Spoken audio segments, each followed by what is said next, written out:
பாஜகவிற்கு எத்தனை தொகுதிகள் என்ற எண்ணிக்கை முக்கியம் கிடையாது, எண்ணம்தான் முக்கியம். தமிழக பாஜக தலைவர் நயினார் நாகேந்திரன் பேட்டி.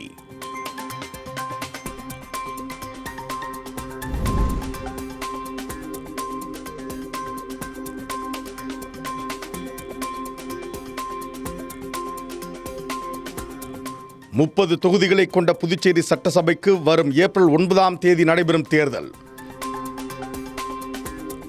பாஜகவுடன் கூட்டணி உறுதியாகாத நிலையில் புதுச்சேரி சட்டசபை தேர்தலில் போட்டியிட 2 தொகுதிகளில் முதல்வர் ரங்கசாமி வேட்புமனு தாக்கல்.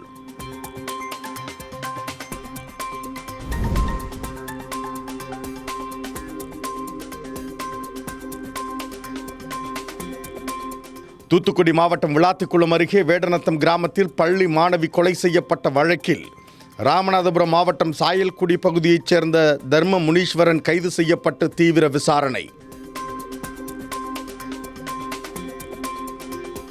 மாணவியை ஏன் கொலை செய்தேன், எப்படி கொலை செய்தேன் என காவல்துறை விசாரணையில் தர்ம முனீஸ்வரன் கூறிய தகவல்கள் வெளியாகி பரபரப்பு.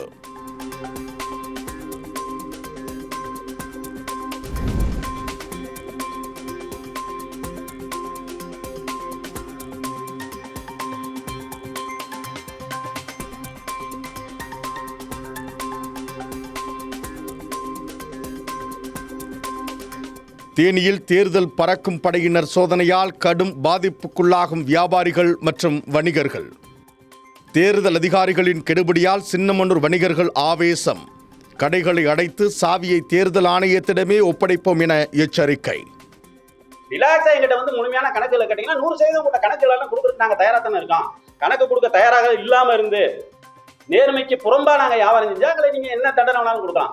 ஆனால் 100% நேர்மையா செய்யற வியாபாரிகளையும் போய் நம்ம அச்சுறுத்த வேண்டிய அவசியம் இல்லையில. அதனால இதை கருத்தில் கொண்டு தலைமை தேர்தல் அதிகாரி உள்ளிட்ட அனைத்து அதிகாரிகளும் எங்கள் விவசாயிகள் மேலேயோ வியாபாரிகள் மேலேயோ அச்சுறுத்தல் கொடுக்காம எங்களுக்கு இந்த பணத்தை கூட கொண்டு போகணும். அதே மாதிரி உரிய எங்கள்கிட்ட லைசன்ஸ் இருந்தா அந்த லைசன்ஸை பயன்படுத்தி எங்களை இன்னும் 1 மாசம் 2 மாசத்துக்கு எங்களை வியாபாரம் செய்யறதுக்கு நல்ல முறையில் வியாபாரம் செய்யறதுக்கு அனுமதிக்கணும்ன்றதை எங்களுடைய கோரிக்கை.